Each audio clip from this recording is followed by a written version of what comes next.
శిఖరం రచన శ్రీమతి టి రాఘవ గారు. చదువుతున్నది దేవి. చూడగానే తప్పకుండా లైక్ చేయండి. ఎవరి పిల్లలు నన్ను మీనా ఆకర్షించినట్టుగా ఆకట్టుకోలేదు నాన్నగారు. బెల్లం చుట్టూ మూగే ఈగల్లాంటి చుట్టాల పిల్లల్ని ఎవరిని పెంచుకున్నా పెంపకపు భారం కాకుండా వాళ్ళ డామినేషన్, స్వార్థం, దురాశ, గొంతెమ్మ కోరికలు, వాళ్ళు మన మీద చెలాయించే పెత్తనం, మిగిలిన చుట్టాల అసూయలు భరించాలి. ఇంత చేసినా చివరికి మాకు వాళ్ళ సేవలు అవసరం వచ్చినప్పుడు పట్టించుకోకుండా మా కర్మకి మమ్మల్ని వదిలి ఆస్తి తీసుకుని ఉడాయిస్తారు ఆ సంతానం. అందుకే చుట్టాల పిల్లల్ని పెంచుకోవడం నాకు ఇష్టం లేదు. ఏదైనా ఆశ్రమం నుంచి ఒక అనాథను తెచ్చుకుందామని వెతుకుతున్నాను. అనుకోకుండా దేవుడు పంపినట్టు అసంకల్పితంగా రైల్లో తటస్థపడింది మీనా. ఆ పిల్ల యోగ్యత గురించి మీరు పొరపడ్డారు. సరైన నిర్ణయం తీసుకోలేని పసి వయసులో లేను. అయినా అన్నం ఉడికిందో లేదో తెలుసుకోవడానికి ఒక్క మెతుకు ముట్టుకుంటే చాలంటారు. రైల్లో ఆ పిల్లతో గడిపిన 16 గంటల్లో నా మనసు ఆ పిల్లవైపు మొగ్గింది. అయినా ఇదంతా నా ఆలోచన, నా మనసులోనే ఉంది. ఆ అమ్మాయితో వాళ్ళ ఊరు వెళ్ళి అన్నీ పరిశీలించాకే, అక్కడ పరిస్థితులు నాకు తృప్తిగా అనిపిస్తేనే ఫైనల్గా డిసైడ్ చేసుకుంటాను. అన్ని విషయాల్లో నాకు ఫ్రెండ్గా, గైడ్గా సలహాలు ఇచ్చి నా ఎదుగుదలకి అండగా ఉన్న మీకు ముందుగా చెప్పి అనుమతి తీసుకోవడానికే ఈ ఉపోద్ఘాతం. చేయూతనిస్తే ఎంతో ఎత్తుకు ఎదగగలిగే సామర్థ్యం ఉన్న అమ్మాయి, మృదువుగా అన్నాడు శంకర్. కావచ్చు, కానీ అవకాశం వస్తే అలా ఎదిగే సామర్థ్యం ఉన్నవాళ్ళు ఈ ప్రపంచంలో చాలామందే ఉన్నారు. పని కట్టుకుని ఓ తండా అమ్మాయిని ఎంచుకుంటే నువ్వు ఇబ్బందులు పాలవుతావు, అందరికీ శత్రువు అవుతావు, చుట్టాల రాకపోకలు బంద్ అవుతాయి, అందరూ దూరం అయినా హాయిగా బ్రతికేయడానికి ఇది సినిమా కాదు. జీవితం ప్రశాంతంగా గడవాలి అంటే తోటివారి సహకారం కావాలి. ముఖ్యంగా మీ అమ్మ దీనికి సుతరాము ఒప్పుకోదు. నువ్వు తప్పదంటూ మొండికేస్తే నీకు దూరంగా వెళ్ళిపోతుంది. ఏకాకి అయిపోతావు. కులం, గోత్రం, గాడిద గుడ్డు పట్టింపులు అనే చేతల్లో ఆచరించగలిగే స్థితిలో సమాజం ఇంకా ఎదగలేదు. మనిషి బలహీనతలని ఎన్కాష్ చేసుకుంటూ బ్రతికే దుర్మార్గుల ఆధిపత్యంలో ఈ యుగంలో ఎప్పటికీ ఎదగదు కూడా. రాజకీయ నాయకులకి ఓట్లు అవసరం ఉన్నంతకాలం ఈ కుల రాక్షసి ఓడలు దించుకొని మరీ పాతుకుపోతోంది. మరి ఎవరి అండ లేకపోయినా ఒంటరిగా పరిస్థితిని ఫేస్ చేయగలిగే గుండె దిటువు నీకుందా? శంకర్ కళ్ళలోకి సూటిగా చూస్తూ గంభీరంగా అడిగారు రామయ్య గారు. మీరొక్కరూ ఆశీర్వదిస్తే ఎదుర్కొంటాను, దృఢంగా అన్నాడు శంకర్. నేను నీకు ఆశీర్వాదం మాత్రమే ఇవ్వగలను.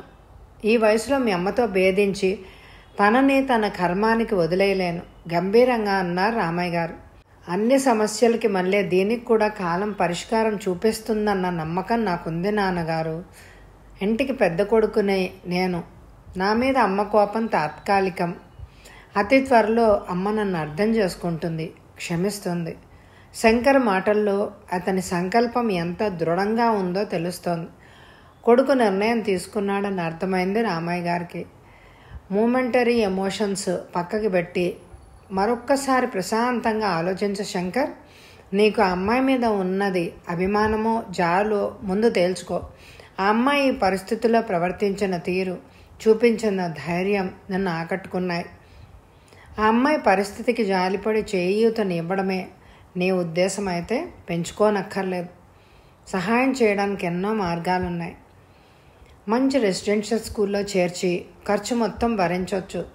ఇవాళ అందరినీ కాదని పెంపకానికి తీసుకుని ఆ తర్వాత వచ్చే సమస్యల్ని తట్టుకోలేక భయపడి ఆ పిల్లల్ని వదిలించుకుంటే ఓ ఆడపిల్ల జీవితం అన్యాయం అయిపోతుంది. అది ఇంకా మహాపాపం. కొడుక్కి నచ్చచెప్పే ప్రయత్నంలో అన్నారు రామయ్య గారు. అలా జరగదు నాన్న. నాకు ఆ పిల్ల పట్ల ఉన్నది జాలి కాదు, మమకారం. కొద్దిసేపట్లోనే తను నాకు ఆత్మీయురాలైంది. నా వెంట పెరగడానికే ఆ పిల్ల పుట్టింది అని అనిపిస్తోంది. లీగల్గా దత్తత తీసుకుంటాను. నా స్వార్జితంలో కొంత భాగం తన పేరున రాసి రిజిస్టర్ చేసేస్తాను. అప్పుడు ఎవ్వరూ ఏం చేయలేరు. అసలు అలాంటి పరిస్థితే రాదు, నమ్మకంగా అన్నాడు శంకర్. లలితతో కూడా మాట్లాడు. మగవాళ్ళకి సంపాదించి పాడేయడం, హెడ్ ఆఫ్ ద ఫ్యామిలీగా అధికారం ప్రదర్శించడం, సంసారానికి కావలసినవన్నీ సమకూర్చడం మాత్రమే తెలుసు. కానీ కుటుంబం ప్రశాంతంగా సాగాలంటే ఇంటికి సంబంధించిన ముఖ్య విషయాల్లో యజమాని తీసుకునే నిర్ణయాలని సమర్థించి ఆచరణలో పెట్టాల్సింది గృహిణి. ఎవరు ఒప్పుకున్నా కాదన్నా ఇంటిని, ఇంట్లో వ్యక్తులని శాసించే మహారాణి ఇంటి ఇల్లాలు. ఇందులో సెకండ్ ఒపీనియన్ లేదు. ఇల్లాలి అనుమతి, సహకారం దొరికిందంటే మగవాడు 100% విజయం సాధించినట్టే. ఈ విషయంలో సాధక బాధకాలు భరించాల్సి ఉంది మీరిద్దరూ కాబట్టి. ఆ అమ్మాయి కూడా ఒప్పుకుంటే ఆర్దోక్తిగా ఆగిపోయారు. లలిత నా మాట కాదందు నాన్న, ముందు మాట్లాడు చూడు, ముగింపు వాక్యం పలికారు రామయ్య గారు. అప్పుడే పగటి నిద్రలోంచి లేచి వాష్ బేసిన్ దగ్గర మొహం కడుక్కుంటున్న రత్నమాల తలుపు తీసి బయటకు వస్తున్న ఇద్దరిని చూసి నవ్వుతూ వేళాకోళంగా అడిగింది, తండ్రి కొడుకుల రహస్య మంతనాలు పూర్తయ్యాయా అని. మంతనాలతో తల వేడెక్కిపోయింది రత్న. కాస్త నీ బంగారు చేత్తో ఓ కప్పు కాఫీ ఇచ్చి పుణ్యం కట్టుకుందు, ఓ చేత్తో నుదురు రాసుకుంటూ అడిగాడు రామయ్య గారు. ఒక్క క్షణంలో తెస్తానంటూ వంటిట్లోకి వెళ్ళింది రత్నమాల. ఉద్యోగం ఒత్తిడులు ఓ పక్క ఉక్కిరిబిక్కిరి చేస్తున్నా పిల్లలను చక్కగా, శ్రద్ధగా, క్రమశిక్షణతో చదివించి వాళ్ళు మంచి ఉన్నత స్థాయి ఉద్యోగాలు చేసుకుంటూ సమాజంలో గౌరవంగా బ్రతుకుతూ ఉంటే, పిల్లల్ని చూసుకుని తను గర్వపడేలా చేసిన భర్తుంటే 3వ క్లాస్ పాస్ అయిన రత్నమాలకి ఆరాధన. ఆయన నోట్లోంచి వచ్చే ఏ మాటైనా ఆమెకి రామాజ్ఞే. వెళ్తున్న ఆమెను చూస్తూ శంకర్ సంకల్పం, నిర్ణయం తెలిస్తే భార్య ఎలా స్పందిస్తుందో అన్న ఆలోచనలో పడ్డారు రామయ్య గారు. అరుస్తుందా? ఏడుస్తుందా? కొడుకుని ఇల్లు వదిలి పొమ్మని శాసిస్తుందా? కొడుకు మీద కోపంతో, నిస్సహాయతతో ఆరోగ్యం పాడు చేసుకుంటుందా?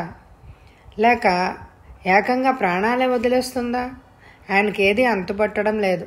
మనసంతా గజిబిజిగా తయారైంది. ఇంతకీ విషయం చెప్పరే? తండ్రి కొడుకులకి కాఫీ అందిస్తూ అడిగింది రత్నమాల. మీ అమ్మ నాకు అసలు ఏది వేళకి అమర్చడం లేదు. నేనంటే నిర్లక్ష్యం ఎక్కువైంది. తిండి కూడా కడుపు నిండా పెట్టట్లేదు. అసలు పట్టించుకోవడం లేదు. అందుకే చిక్కిపోతున్నానని కంప్లైంట్ చేస్తున్నాను. నీ మీదే, నీ కొడుక్కి చాడీలు చెప్తున్నా, నవ్వుతూ బదిలిచ్చారు రామయ్య గారు. నా పెద్ద కొడుకు దగ్గర మీ పప్పులేం ఉడకవు. శంకరం ఎప్పుడు నా పక్షమే. మేమిద్దరం ఒకటే. దుడ్డు ముక్కలా కనిపిస్తున్న మిమ్మల్ని చూస్తూ మీ చాడీలని వాడు చచ్చినా నమ్మడు. ధీమాగా తల ఎగరేస్తూ నవ్వుతూ అందావిడ. హతోస్మి. భార్యా బాధితుడిని కష్టాలు ఆఖరికి కన్న కొడుకు కూడా పట్టించుకోడన్నమాట. పైగా దుడ్డు ముక్కలా ఉన్నానని పెళ్ళామే దిష్టి కొడుతోంది. లేని విచారాన్ని ప్రదర్శిస్తూ చిన్నగా నుదురు మీద కొట్టుకుంటూ అన్నారు రామయ్య గారు. తనన్న మాటలకి నాలిక ఖర్చుకొని భర్తకి దిష్టి తీయడానికి ఉప్పు మిరపకాయలు తేవడానికి వంటిట్లోకి వెళ్ళింది రత్నమాల. అది అమ్మంటే అన్నట్టు తండ్రి వైపు గర్వంగా చూశాడు శంకర్.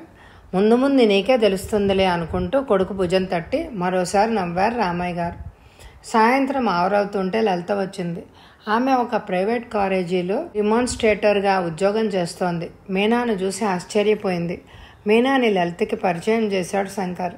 స్టైల్గా హాయ్ అనకుండా 2 చేతులు జోడించి నమస్కారం పెట్టిన మీనాని చూస్తే ముచ్చటపడి ఏదో అడగబోతున్న లలితని రాత్రికి వివరంగా మాట్లాడుకుందాం అని ఆపాడు శంకర్. రాత్రి భోజనాలు అయ్యాక హాల్లో మీనాకి పక్క ఏర్పాటు చేసి లలితని డాబా మీదకి తీసుకెళ్లి ఉయ్యాల్లో కూర్చుని నిదానంగా విషయం మొత్తం చెప్పాడు శంకర్. తెల్లబోయింది లలిత. ఆడపిల్లని, అది రైలు ప్రయాణంలో యాదృచ్ఛికంగా తటస్థపడిన తండా అమ్మాయిని పెంచుకోవాలనుకోవడం ఎంతటి సాహసమో అర్థమై భయంతో వణికిపోయాయి ఆమె సర్వాంగాలు. ఏ జంటకైనా పెళ్లి చేసుకున్నాక వాళ్ల ప్రేమ ఫలాలుగా పిల్లలు కనడం అన్నది అతి సామాన్యమైన విషయం. అలా జరిగిపోతూ ఉంటే ఎవరూ పట్టించుకోరు. కానీ ఏ కారణం చేతైనా ఏ దంపతులైనా పిల్లల్ని కనలేకపోవడం హత్య చేయడం కంటే కూడా భయంకరమైన నేరంలాగా పరిణమించింది. ఓ జంటలోని ఆడదానిని గుడ్రాలుగాను, చెడు శకునంగాను డిక్లేర్ చేసి పిచ్చి పిచ్చి విమర్శలతో కుళ్ళబొడిచే అలవాటు పోలేదు ఈ సాంప్రదాయపు సమాజంలో. ముఖ్యంగా మధ్యతరగతి కుటుంబాలలో పిల్లలు పుట్టకపోతే లోపం ఆడదానిలోనే ఉందని ఆమెను మానసికంగా హింసించడంతో పాటు నలుగురిలో అవమానించడం విజయంగా భావిస్తారు అత్తగారింటి గౌరవ సభ్యులు. ఆమె భర్త అయిన తమ కొడుక్కి మరో పెళ్లి చెయ్యబోనడం తప్పుగా తోచదు ఎవ్వరికి. ఆఖరికి ఆ మగాడికి కూడా లోపం తనలో ఉంటే అన్న సందేహం రాదు అతగాడికి. తనవాళ్ళు భార్య గురించి ఎన్ని తప్పుడు కూతలు కూసినా తప్పుగా తోచదు ఆ సుపుత్రుడికి. ఏమన్నా అంటే అందరిలాగా భార్య పిల్లలని కనలేకపోవడం తనని నిరాశకి గురి చేసిందని గంటల కొద్దీ బాధపడిపోతూ ఉంటాడు. సైన్స్ ఎంత అడ్వాన్స్ అయినా మనస్తత్వాల్లో పిల్లల పుట్టుక గురించిన అభిప్రాయాల్లో మార్పు రాలేదు. దోషిగా వేలెత్తి చూపబడేది ఎప్పటికీ ఆడదే. పిల్లలు లేకపోవడము అన్ని సమస్యల కంటే ఆఖరికి ఆటమిక్ వార్ కంటే పెద్దది సమాజం దృష్టిలో. అబ్బే, మేము ఈ తరం లేడీస్మి, మాకలాంటి పిచ్చి నమ్మకాలు లేవు, పిల్లలు లేకపోతేనే అంటూ సభ్యత ముసుగులో నీతులు చెప్పే సోఫిస్టికేటెడ్ వనితా మండలి కూడా ఆ స్త్రీని చాటుగా విమర్శిస్తారు, చులకనగా చూస్తారు, అపశకునంలా భావించి చిన్నబుచ్చుతారు. మాట్లాడుకోవడానికి స్టైల్ టాపిక్ పాత చింతకాయ పచ్చడని తీసిపాడేసే ఒక విషయం మధ్య దిగువ మధ్యతరగతి కుటుంబాల్లో రాజ్యం చేస్తోంది. అదే పిల్లలు పుట్టకపోవడం అదొక శాపంగా ఆ ఆడది ఒక అపశకునంలాగా పరిగణించడమే కాకుండా ఆ ఆడదాని మాటలతో మానసికంగా హింసించే సాంప్రదాయం పోలేదు. ఆ హింస తప్పాలంటే మరొక వీరేశలింగమో రామ్మోహన్ రాయో పుట్టాలేమో. ఇలాంటి పురుష పుంగవులున్న సమాజంలో శంకర్ తనకి భర్తగా రావడం తన అదృష్టం. నిజంగా అతను పుణ్యపురుషుడే. పెళ్ళైన 2వ నెలలోనే ఈ సంగతి తనకి స్పష్టంగా అర్థమైంది. అతనికి కొన్ని ప్రిన్సిపల్స్ ఉన్నాయి. తల్లంటే గౌరవం, అలానే అమ్మ కూచి కూడా కాదు. ఎవరూ హద్దు దాటి ఒకరినొకరు నొప్పించుకోకుండా ముందరే స్ట్రిక్ట్గా కొన్ని రూల్స్ పెట్టాడు. వాటిని పాటించకపోతే భార్య అయినా సరే అమ్మైనా సరే ఊరుకోడు. అతడికి తండ్రి వత్తాసు ఉండడంతో వాటిని పాటించక తప్పలేదు రత్నమాలకి. 27 ఏళ్ల తన పెంపకంలో పెరిగిన కొడుకు పెళ్ళవగానే ఇలా రూల్స్ పెట్టడం కూడా భార్య చెప్పుడు మాటల ప్రభావమే అని తన అత్తగారి నమ్మకం. కానీ ఆ మాట పైకంటే భర్త కొడుకు తిడతారని భయం. అందుకే కోడలికి మాత్రమే వినపడేలాగా కొడుకు ఇంట్లో లేనప్పుడు సాధిస్తుంది. పనిగట్టుకుని స్నేహితులకి, వేరే ఊళ్ళో ఉన్న మిగతా పిల్లలకి, చుట్టాలకి ఫోన్లు చేసి తమ కష్టాలు చెప్పుకొని వాపోతుంది. విన్నవాళ్ళంతా మొదట్లో సానుభూతి చూపించినా ఎప్పుడు ఆవిడ అదే విషయాన్ని రిపీట్ చేయడంతో విసుగుబుట్టి ఫోన్లు చేయడం తగ్గించేశారు. మొత్తానికి ఆవిడ లలిత విషయంలో చాలా అసంతృప్తిగా ఉంది. కోడలు గొడ్రాలు అన్న సాకుతో కొడుక్కి 2వ పెళ్లి చేయొచ్చు అన్న ఆలోచన ఇంకా ఆవిడ మెదడులో దూరలేదు. శంకర్ చెప్పినట్టు చేస్తే ఒక్క క్షణం అనుకుంది లలిత. ఆ ఒక్క క్షణం ఊహకే జవాబుగా అత్తింటివారు, పుట్టింటి వాళ్ళు, ఇరువైపులా చుట్టాలు, స్నేహితులు, పరిచయస్తులు, ఎరుగు పొరుగు అందరూ తన మీద దాడి చేస్తున్నట్టు, మూకుమ్మడిగా తనని చుట్టుముట్టి పీక పిసుకుతున్నట్టు, చాంతాడుతో ఉరివేస్తున్నట్టు, వాళ్ళంతా తరుముతుంటే పరిగెట్టి అలసిపోయిన తను కొండ మీద నుంచి దూకేసినట్టు ఉక్కిరి బిక్కిరి అయిపోయింది. అత్తయ్య గారు సస్యమేరా ఒప్పుకోరు. పెళ్ళై 6 ఏళ్ళైనా ఇప్పటికి పిల్లలు పుట్టలేదని ఆవిడకి నా మీద పేకల దాకా కోపం ఉంది. సంపాదన, ప్రమోషన్లు తప్ప పిల్లల్ని కనే ఇంట్రెస్ట్ లేదని తరచూ సాధిస్తున్నారు. ఇప్పుడు ఈ పెంపకం ప్రపోజల్ తేలిస్తే అమ్మో చాలా పెళ్ళి తలపెడతారు. గుండెల మీద చెయ్యేసుకొని భయంగా అంది లలిత. చివరిదాకా నాతో కలిసి నడవాల్సింది, నాతో పాటు పరిస్థితిని ఎదుర్కోవాల్సిందే నువ్వు, మా అమ్మ కాదు. నిర్మోహమాటంగా నీ అభిప్రాయం చెప్పు, ఖచ్చితంగా అన్నాడు శంకర్. మీ ఈ నిర్ణయానికి కాలడి సంఘటన కారణమా? మృదువుగా శంకర్ జుట్టులో వేళ్లు జొనిపి అడిగింది లలిత. అర్ధాంగివి కదా, సరిగ్గానే ఊహించావు. అవును, అదే కారణం, నవ్వాడు శంకర్. ఆ సంఘటన తాలూకు జ్ఞాపకం మనసుని వికలం చేస్తూ ఉంటే మనసు నిలవరించుకుంటూ భర్తకేసి పరిశీలనగా చూసింది లలిత. తాళి కట్టిన క్షణం నుంచి తనని ఏ విషయంలోనూ నొప్పించని తన స్నేహితుడు, పిల్లలు పుట్టనందుకు తనని దోషం చేసి విమర్శిస్తున్న తన వాళ్ళకి కఠినంగా వార్నింగ్ ఇచ్చి నోరు మూయించిన సహచరుడు, హద్దు మేరిన ప్రవర్తనతో ఏ ఒక్కరూ తనని నొప్పించకుండా జాగ్రత్తలు తీసుకుంటూ అన్ని విషయాల్లోనూ తనకి కొండంత అండగా ఉండి భర్త అన్న పదానికి నిర్వచనంలా ప్రవర్తించే తన శంకర్ పెళ్ళైన ఇన్నాళ్ళకి కోరిన ఈ ఒక్క కోరిక అది తనకి రామాజ్ఞ కావాలి. ఎంత కష్టమైనా సరే అతని కోరిక తీర్చాలి అనుకున్న లలిత భర్త భుజాల మీద చేతులు వేసి దగ్గరికి తీసుకుని అతడి తల వంచి నుదుటి మీద చిన్నగా ముద్దు పెట్టుకుని, మీ ఇష్టమే నా ఇష్టం అని మనస్ఫూర్తిగా చెప్పింది. సమస్య చులాగ్గా తీరిపోవడంతో భార్యను దగ్గరికి తీసుకుని మెరుస్తున్న కళ్ళతో, థ్యాంక్స్ లలిత, మీనా పెంపక భారం నీ మీద పెడుతున్నాను. వ్యక్తిత్వం ఉన్న స్త్రీగా తీర్చిదిద్దాలి నువ్వు. రేపు ఆదివారమేగా, నాతో నువ్వు మహబూబ్ నగర్ రా. అలాగే అన్నట్టు తలూపింది లలిత. డాబా దిగి వచ్చి హాల్లో దివాన్ మీద పడుకున్న మీనాకి దగ్గరగా వచ్చి ప్రశాంతంగా నిద్రపోతున్న ఆమె మొహంలోకి పరిశీలనగా చూసింది లలిత. ఏం కలలు కొంటోందో. నిద్రలో సన్నగా నవ్వుకుంటోంది ఆ చిన్నారి. రేపటి నుంచి ఈ పువ్వు తన ఇంటి మొలకగా, తమ బిడ్డగా సందడిని సంతోషాన్ని తోడు చేసుకుని పెరగబోతోంది అనుకుంటే నవ్వొచ్చింది ఆమెకి. చెదిరిన దుప్పటి సరిచేసి మీనాకి కప్పి ఆలోచనలో తేలిపోతూ వరండాలోకి నడిచింది. ఉదయం 7 గంటలకల్లా మీనా, లలిత తయారయ్యారు. కార్ తీశాడు శంకర్. ఎక్కడికి అని ప్రయాణం అవుతున్న వాళ్ళని నోటితో అడగకూడదు కాబట్టి కళ్ళతో అడుగుతూ ప్రశ్నార్థకంగా చూస్తున్న తల్లికి మీనాని వాళ్ళ ఇంట్లో దింపేసి వస్తామని చెప్పాడు శంకర్. శంకర్ డ్రైవింగ్ సీట్లో కూర్చున్నాడు. మీనాని అతని పక్కన సీట్లో కూర్చోబెట్టి తను వెనక సీట్లో సెటిల్ అయింది లలిత.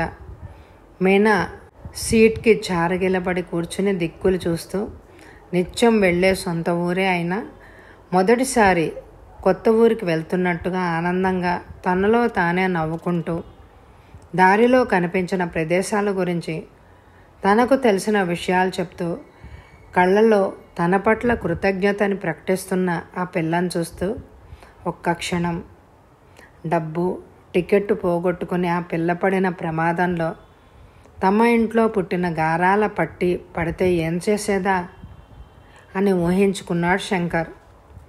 అందరికీ ఫోన్లు చేసి భయపెట్టి దడదడలాడించి, తల్లిదండ్రుల పరపతి ఉపయోగించి, పోలీసులని రైల్వే వాళ్ళని కూడా ఊదరగొట్టి ఏడ్చి రాగాలు పెట్టి ఊరు వాడ ఏకం చేసేది. ఆ తంతు మొత్తం మీడియాలో బ్రేకింగ్ న్యూస్ అయ్యేది. పూనకం వచ్చిన అమ్మవారిలాగా గంతులేసే వాళ్ళేమో. వాళ్ల రూపాలు కళ్ళ ముందు మెదిలి అతడికి నవ్వొచ్చింది. దుఃఖాన్ని దిగమింగి మొక్కమోని ధైర్యంతో బ్రతుకు పోరాటం సాగించడానికి వినయాన్ని ఆభరణంగా అలంకరించుకుంది కాబోలు ఈ పిల్ల అని అనుకుంటే క్షణక్షణానికి ఆమె పట్ల ఆపేక్ష పెరిగిపోతోంది శంకర్కి. మహబూబ్ నగర్ చేరింది కారు. పేదరికానికి నిర్వచనంలాగా ఉన్న మట్టి గోడ ఇంటి తలుపు తట్టింది మీనా. తలుపు తీసింది రంగమ్మ. అదేంటే అప్పుడే వచ్చేసినావు? ఇంకా సెలవులు చాలా రోజులు ఉన్నాయిగా అంది మనవరాల్ని చూస్తూ. తనెందుకు వెనక్కి వచ్చేసిందో అప్పుడు గుర్తుకొచ్చింది ఆ పిల్లకి. బోరున ఏడుస్తూ, అమ్మా నాన్న చచ్చిపోయారవ్వా అంది ఆమెను కౌగిలించుకొని. 2 చేతులు నెత్తిన పెట్టుకుని ఏడుస్తూ నీరసంగా కూలబడింది ఆ ముసలాయన. అప్పుడు లోపలికి వచ్చాడు శంకర్. వెనకే లలిత కూడా వచ్చింది. కళ్ళు తుడుచుకుని ఎవరన్నట్టు శంకర్ కేసి మనవరాల కేసి చూసింది ఆవిడ. అవ్వా, మరే రైల్లో నా టికెట్ పోతే ఈసారే నాకు ఇంకో టికెట్ కొని తీసుకొచ్చారు ఈ సారు వాళ్ళ ఆంటీ. శంకర్ గురించి పరిచయ వాక్యం నవ్వుతూ చెప్పింది మీనా. దయగల పెద్దింటి వారు నాయన, మీ పిల్ల పాప సల్లగుండాల. ఎముకల గూడులా ఉన్న ఆ ముసలావిడ కృతజ్ఞతగా తన 2 చేతులు కలిపి దీవిస్తున్నట్టు ఊపింది. పెద్దమ్మ, మీతో కొంచెం మాట్లాడాలి. చెప్పండి బాబు, కూసోండి అంటూ తాటాకు శాప పరిచింది. మీకెవరూ లేరా? చుట్టూ చూస్తూ అడిగాడు శంకర్. నాకు ఒక్కడే కొడుకు, వాడికి పిల్లలు లేరు. మేనమ్మ నా సవతి కొడుకు బిడ్డ. ఈడ చాలామంది పేదోళ్లే. కూలి పనులే మాకు అన్నం పెట్టేది. ఒక్కరోజు పని దొరక్కపోయినా మాకు పస్తులే. గవర్నమెంట్ వాళ్ళు దయతలిసి పేద పిల్లగాళ్ళ కోసం ఏర్పాటు చేసిన హాస్టల్లో పిల్లలని ఉంచి చదివిస్తున్నారు. వానలు లేక పొలాలు ఎండిపోవడంతో ఈ ముసలి తల్లిని ఇంటి కాపలాగా పెట్టి పొరుగుర్లకు వెళ్ళడం అలవాటు చేసుకున్నాడు నా బిడ్డ. సంవత్సరం అంతా చదువు కోసం ఉగ్గబట్టుకొని హాస్టల్లో గడిపిన సెలవులకి మాత్రం హాస్టళ్ళు మూసేస్తారు కాబట్టి తిరిగి స్కూళ్ళు తెరిసే వరకు పిల్లకాయలు వాళ్ళ అమ్మా నాన్నల దగ్గరికి రెక్కలు కట్టుకొని వెళ్ళిపోతారు.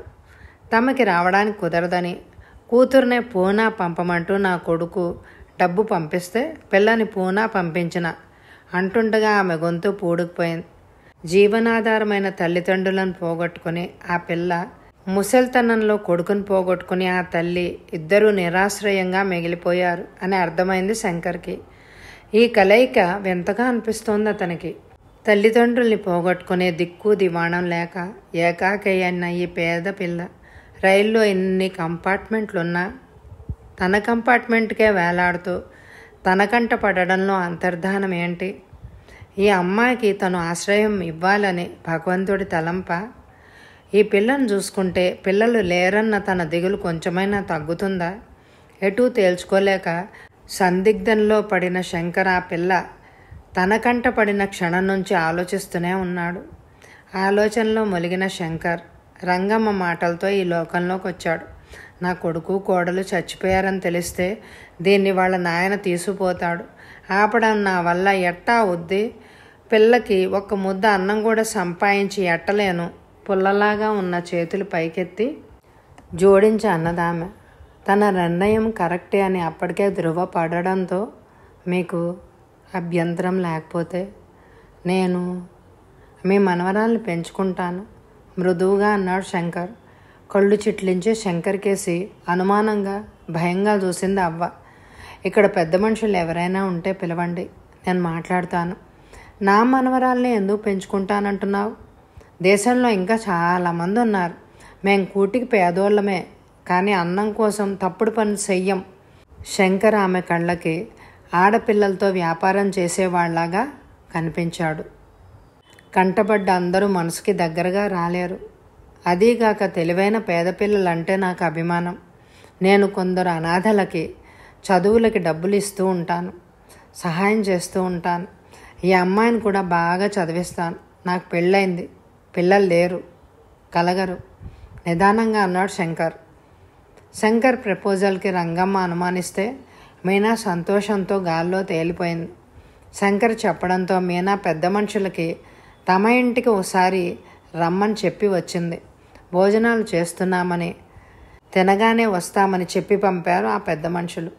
ఇంతలో ఏందే మీనా వచ్చేసిందా అంటూ పెద్ద గొంతుతో ఓ 40 ఏళ్ల వ్యక్తి ఆబోతు రంకె వేసినట్టు అడుగుతూ లోపలికొచ్చాడు. అతని రాకని ఇష్టపడినట్టు తలదిప్పుకున్నారు అవ్వ మనవరాలు. అతనికేసి పరిశీలనగా చూశాడు శంకర్. చామన ఛాయ రంగు, 5.5 అడుగుల ఎత్తు, నీరుకావి పంచ, నోట్లో బేడి, సగం పై పెదవిని కప్పేసిన మీసం. మనిషి మొరటుగా ఉన్నాడు. వీడే మీనా నాయన, శంకరంతో అన్నది అవ్వ. మీనా తల్లి పోలిక అయి ఉంటుంది అనుకుంది లలిత. చొరవగా వచ్చి శంకరం పక్కన కూర్చున్నాడు ఆ వ్యక్తి. మీనాను కూతురే సారు, నా తమ్ముడికి పిల్లలు లేకుంటే ఇచ్చిన. పిల్లలని కనడమే ఘనకార్యం చేసిన మగతనపు గర్వంతో ఛాతీ విరుచుకుంటూ అన్నాడు. నా పేరు శంకర్. రైల్లో టికెట్ పోగొట్టుకుని అవస్థ పడుతూ ఉంటే ఈ అమ్మాయిని జాగ్రత్తగా ఇంటికి తీసుకొచ్చాను. తను వచ్చిన వివరం చెప్పాడు శంకరం. నా పేరు మల్లేషు సారు. అయినా పిల్లని ఒక్కదాన్ని పంపడం ఏంటి? వాళ్ళిద్దరూ రాలే? పులిలా గాండించాడు మల్లేషు. రాలేదు, ఇక ఎప్పటికీ రారు కూడా నిదానంగా అన్నాడు శంకర్. శంకరం చెప్తుంది అర్థం కాలేదు మల్లేష్కి. అదే మాటను రెట్టించాడు. కొండరాళ్ళు మీద పడి చచ్చిపోయారు. శంకరం జవాబు చెప్పాడు. కాసేపు మౌనం. డ్యూటీ చేస్తా, చచ్చిపోతే ఏమో ఇస్తారంటగా, ఏమైనా పైసలు ఇచ్చిండ్రా? మీనాకేసి తిరిగి అడిగాడు మల్లేష్. ఇవ్వలేదన్నట్టు తల అడ్డంగా ఊపింది మీనా. ఇంతలో కుల పెద్దలు రమ్మంటున్నారని కబురు రావడంతో అంతా రావి చెట్టు దగ్గరికి వెళ్ళారు. అక్కడ ఒక కుర్చీ శంకర్ కోసం వేశారు. లలిత గట్టు మీద రంగమ్మ పక్కన కూర్చుంది. నా కొడుకు కోడలు చచ్చిపోయారు, ఈసారి మీనాన్ని పెంచుకుంటానని వచ్చాడు రంగమ్మ చెప్పింది. మల్లేష్ కేసు చూశారు కుల పెద్దలు. నా బిడ్డకి పెంచిన తండ్రి లేకున్నా కన్న తండ్రి నేనున్నాను. నాకు 2 కొడుకులే. సవతి తల్లైనా నా పెళ్ళాం మీనాని మంచిగా చూసుకుంటాంది. మేమంతా కలిసి దాన్ని 10 దాకా చదివించి పెళ్లి చేయగలం. ఏదో తమ్ముడు కదా అని వాడి దగ్గర పెట్టిన మా బిడ్డని. నేను బతికుండగా నా కూతుర్ని ఎవ్వరికో పెంపకానికి ఇవ్వడానికి చచ్చినా ఒప్పుకోను. రంకెలేశాడు మల్లేశం. కుల పెద్దతో సహా అక్కడున్న వాళ్ళంతా మల్లేష్ మాటలకి తెల్లబోయారు. వాళ్ళందరి కళ్ళ ముందు గతం మెరిసింది. 1/2 ఎకరం పొలానికి సొంతదారుడైన మల్లేషు తండ్రికి రంగమ్మ మొదటి భార్య. 5 ఏళ్ల దాకా పిల్లలు పుట్టకపోయేసరికి రెండో పెళ్లి చేసుకున్నాడు. ఆవిడకి మల్లేష్ పుట్టాడు. మల్లేష్ పుట్టిన 2 ఏళ్లకే రంగమ్మకు కూడా కొడుకు పుట్టాడు. సవతి తల్లులిద్దరూ సఖ్యత లేకపోయినా ఘర్షణ లేకుండా గడిపారు. మల్లేష్ తండ్రి తన రేకుల షెడ్డు సొంత ఇంటిని 2 భాగాలు చేసి పక్కపక్క వాటాల్లో ఉంచి ఇద్దరితోనూ కాపురం చేశాడు. పాతకాలం స్త్రీలు కావడంతో సవతులు పోట్లాడుకోకుండా భర్తతో కాపురం చేశారు. పెద్ద కొడుకైన మల్లేష్కి తండ్రి అహంకారం వచ్చింది. రెండో కొడుకు మహేష్ స్వభావం మహేష్కి పూర్తిగా భిన్నం. పక్కనే ఉన్న గురుకుల పాఠశాలలో కొడుకులకి 7వ క్లాస్ వరకు చదివించాడు తండ్రి. ఆ తర్వాత కరువు రావడంతో తండ్రితో పాటు పనులకు వెళ్లాల్సి వచ్చింది. మల్లేషు 7వ క్లాస్ వరకు తన క్లాస్మేట్ అయిన వేరే తండా అమ్మాయి మంగని ప్రేమించాడు. పెళ్లి చేసుకోవాలని గట్టిగా అనుకున్నాడు. కానీ మల్లేష్ తండ్రి వేరే తండా అమ్మాయి కావడంతో మంగని చేసుకోవడానికి ఒప్పుకోలేదు. పైగా వాళ్ళ తండాకి తమ తండాకి మధ్య సంబంధాలు కలుపుకునే ఆనవాయితీ లేదు. మంగని చేసుకుంటే తన 1/2 ఎకరం పొలం, అందులో వచ్చిన ఒక గింజ కూడా ఇవ్వనని బెదిరించి ఉద్యోగం సద్యోగం లేని మల్లేష్కి 3వ క్లాస్తో ఆపేసిన బావమరిది కూతురు మల్లితో బలవంతంగా పెళ్లి జరిపించాడు. మల్లి తెల్లగా, అందంగా, నాజుగ్గా ఉంటుంది. ఏ మహారాజుల ఇంట్లోనో పుట్టాల్సిన ఈ పసడి గులాబీ ఏ జన్మలో కర్మ ఫలితమో తమ తండాలో పుట్టింది అనుకుంటారు కొందరు పెద్దలు. మంగ పట్ల ప్రేమ మైకంలో ఉన్న మల్లేష్ని మళ్ళీ అందం ఏమాత్రం ఆకర్షించలేదు. పెళ్ళైంది కాబట్టి కోరిక పుట్టినప్పుడు మొక్కుబడి సంసారమే తప్ప ఏ రోజు మల్లేష్ మల్లిని ప్రేమగా పలకరించిన పాపాన పోలేదు. మంగను చేసుకోలేకపోయానే అన్న బాధతో తాగుడికి అలవాటు పడ్డాడు. ఫూటుగా తాగొచ్చి ఏదో వంకబెట్టి తప్పులెన్నుతూ మొగుడంటే లెక్కలేదని తిడుతూ మల్లిని చావగొట్టడం దినచర్యగా అయింది మల్లేష్కి. 1/2 ఎకరం పొలం కాస్త ఎండిపోయి బీడైపోయింది. బలవంతంగా ఈ పెళ్లి చేసి ఓ ఆడపిల్ల బతుకు బుగ్గి చేశాననే బాధ మల్లేష్ తండ్రిని నలిపేయడం మొదలుపెట్టింది. భర్త నిరాదరణని మౌనంగా భరిస్తూనే పెళ్ళైన ఏడాదికి మళ్ళీ నెల తప్పింది. పిన్ని, కొడుకుని కనాలని చెప్పు మీ తమ్ముడు కూతురికి. కూతుర్ని కంటే నేను రెండో పెళ్లి చేసుకుంటాను ఘాటుగా రంగమ్మని బెదిరించాడు మల్లేష్. నెలను నిండిన మల్లిని పురిటి కోసం కొద్ది దూరంలో ఉన్న ఒక గుడిసెలో ఉంచారు. అలా విడిగా ఉంచడం ఆ తండాలో ఆనవాయితీ. ప్రసవించిన తర్వాత 11 రోజుల బాలెంత ఆ పాకలోనే గడపాలి. పురిటాలి కోసం ఆ గుడిసెలో ఓ నులక మంచం ఉంటుంది. పురిటిమైల తీరాక శుద్ధి చేసి ఆ ఇంటికి తీసుకెళ్తారు. వానొచ్చినా వరదొచ్చినా ప్రాణం మీదకు వచ్చినా ఆ ఆచారం మట్టుకు మారదు. ఆగస్టు 15న తెల్లవారుజామున హోరున వాన కురుస్తుంటే మీనాకి జన్మనిచ్చింది మల్లేష్ భార్య. పురిటి కందుని ఎత్తుకుని, అబ్బో అంతా నీ పోలికే, చందమామలా ఉంది నీ కూతురు, మళ్ళీ నీ అందమే వచ్చిందే నీ కూతురికి అంటూ మెచ్చుకుంది మంత్రసాని. కూతురు పుట్టిందన్న వార్త వినగానే మొహం వికారంగా పెట్టి, ఛీ, అందరూ మగపిల్లలే పుట్టే వంశం మాది, అలాంటిది నా ఇంట ఆడపిల్ల పుట్టడమా అని చీదరించుకున్నాడు మల్లేష్. కూతురిని కన్నందుకు భార్య ఉన్న పాకవైపు కన్నెత్తైనా చూడలేదు. ఆమె ఆరోగ్యం గురించి పట్టించుకోలేదు. ఆగకుండా కుంభవృష్టిలా కురుస్తున్న వానకి గాలికి తాటాకులు ఎగిరిపోవడంతో పూర్తిగా తడిసిపోయిన పాకలో నానిపోయిన నులక మంచం మీద పురిటి మైలలో ఉన్న మల్లేష్ భార్య పచ్చి బాలింతరాలు చలికి తడికి, మంత్రసాని అజాగ్రత్తకి, మల్లేష్ నిరాదరణకి తట్టుకోలేక ధనుర్వాతం కమ్మి గుక్కడి ప్రాణాలు వదిలేసింది. కుల పెద్దలు తిడతారన్న జంకుతో భార్య చావుకు వచ్చాడు మల్లేష్. అయిష్టంగానే ఏడుమొహం పెట్టి కూతుర్ని ఇంటికి తీసుకుపోయాడు. బలవంతంగా కొడుకు కంటగట్టి ఒక అమాయకురాలి ప్రాణం పోవడానికి కారణమయ్యాను అన్న దిగులతో కుంగిపోతున్న మల్లేష్ తండ్రి గుండె ఆగిపోయింది. అడ్డు చెప్పేవారెవరూ లేకపోవడంతో నెల తిరగకుండానే మంగని ఎత్తుకొచ్చి మారు మనువు చేసుకున్నాడు మల్లేష్. తల్లి పెద్దదైపోయిందని, పసిపిల్లని చూడ్డానికి ఇంట్లో ఆడదిక్కు అవసరమని మంగ అయితే తన కూతురికి తల్లి లేని లోటు తీరుస్తుందని అందరినీ నమ్మించాడు. గురుకుల్ స్కూల్లో మల్లేష్కి టెంపరీగా ప్యూన్ ఉద్యోగం దొరికింది. కొత్త ఉద్యోగం, కొత్త పెళ్ళాం మోజులో పడి పాపని పట్టించుకోవడం మానేశాడు. వచ్చే ఎపిసోడ్లో కథ కొనసాగుతుంది. ఈ ఎపిసోడ్కి ఎక్కువ లైకులు ఇవ్వండి. Thank you very much my dear friends.